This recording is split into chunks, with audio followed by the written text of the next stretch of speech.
Asusing sinuri po ng lokal na pamahalaan ng Bayambang ang mga community garden at iba pang proyektong pangkalikasan sa 15 barangay nito bilang bahagi po ng on-site validation para sa programang Halina't Magtanim ng Prutas at Gulay o yung HAPAGA.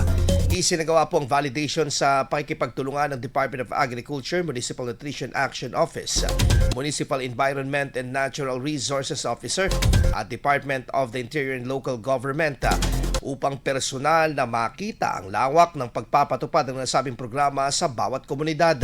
Bukod sa aktual na kalagayan ng mga gulayan, tinutukan din ng validation team ang mga inisyatibong may kaugnayan sa nutrisyon, sustainable gardening at pangangalaga sa kalikasan.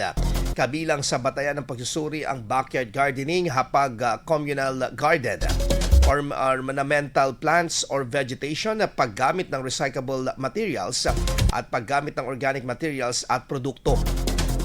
Kakibat din ng aktibidad ang pagsusulong ng tema ng 2026 Nutrition Month na nutrisyon at kalikasan ating pangalagaan, na kung saan sinuri rin ang mga dokumento, larawan at iba pang record bilang patunay ng aktibong partisipasyon ng bawat barangay sa pag-project.